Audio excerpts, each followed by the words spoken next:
शंकर पार्वती विवाह। पुलस्त जी कहते हैं, पिता के भवन पे जाने पर गिरजा के हृदय में भगवान शंकर के दर्शन की प्रबल उत्कंठा जागृत हुई। अतः उसे वह रात 1000 वर्षों के समान जान पड़ी। तदनंतर ब्रह्म मुहूर्त में उठकर सखियों ने पार्वती का मांगलिक कार्य करना आरंभ किया। क्रमशः नाना प्रकार के मंगल विधान यथार्थ रूप से संपन्न किए गए। सब प्रकार की कामनाएं पूर्ण करने वाली ऋतुएं मूर्तिमान होकर गिरिराज हिमालय की उपासना करने लगी। सुखदायिनी वायु झाड़ने बुहारने के काम में लगी थी। चिंतामणि आदि रत्न, तरह तरह की लताएं तथा कल्पतरु आदि बड़े बड़े वृक्ष भी वहां सब ओर उपस्थित थे। दिव्य औषधियों के साथ साधारण औषधियां भी दिव्य देह धारण करके सेवा में संलग्न थी। रस और धातुएं भी वहां दास दासी का काम करती थी। नदियां, समुद्र तथा स्थावर जंगम सभी प्राणी मूर्तिमान होकर हिमवान की महिमा बढ़ा रहे थे। दूसरी ओर निर्मल शरीर वाले देवता, मुनि, नाग, यक्ष, गंधर्व और किन्नरगण श्री शंकर जी के श्रृंगार की सारी सामग्री सजाए गंधमादन पर्वत पर उपस्थित हुए। ब्रह्मा जी ने श्री शंकर जी के जटाजूट में चंद्रमा की कला सजाई।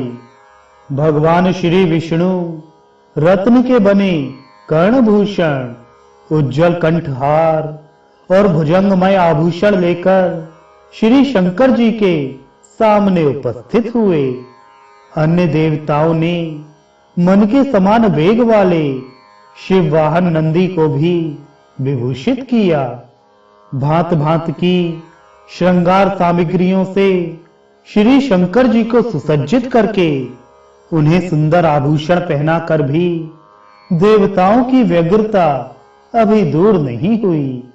वे शीघ्र से शीघ्र वैवाहिक कार्य संपन्न कराना चाहते थे। पृथ्वी देवी भी सर्वथा व्यग्र थीं। वे मनोरम रूप धारण करके उपस्थित हुईं और नूतन तथा सुंदर रस और औषधियां प्रदान करने लगी। साक्षात वरुण रत्न, आभूषण तथा भांति भांति के रत्नों के बने हुए विचित्र विचित्र पुष्प लेकर उपस्थित हुए। समस्त देहधारियों के भीतर रहकर सब कुछ जानने वाले अग्निदेव भी परम पवित्र सोने के दिव्य आभूषण लेकर विनीत भाव से सामने आए। वायु सुगंध बिखेरती हुई मंद मंद गति से प्रवाहित होने लगी, जिससे उसका स्पर्श भगवान शंकर को सुखद प्रतीत हो। वज्र से सुसज्जित देवराज इंद्र ने बड़ी प्रसन्नता के साथ अपने हाथों में भगवान शिव का छत्र ग्रहण किया। वह छत्र अपने उज्जवल प्रकाश से चंद्रमा की किरणावलियों का उपहास कर रहा था। गंधर्व और किन्नर अत्यंत मधुर बाजों की ध्वनि करते हुए गान करने लगे। मुहूर्त और ऋतुएं मूर्तिमान होकर गान और नृत्य करने लगी। भगवान शंकर हिमवान के नगर में पहुंचे। उनके चंचल प्रमथ गण हिमालय का आलोडन करते हुए वहां स्थित हुए। तत्पश्चात विश्व विधाता ब्रह्मा जी तथा भगवान शंकर क्रमशः विवाह मंडप में विराजमान हुए। शिव ने अपनी पत्नी उमा के साथ शास्त्रोक्त रीति से वैवाहिक कार्य संपन्न किया। गिरिराज ने उन्हें अर्घ दिया और देवताओं ने विनोद के द्वारा उन्हें प्रसन्न किया। शिव ने पत्नी के साथ वह रात्रि वहीं व्यतीत की।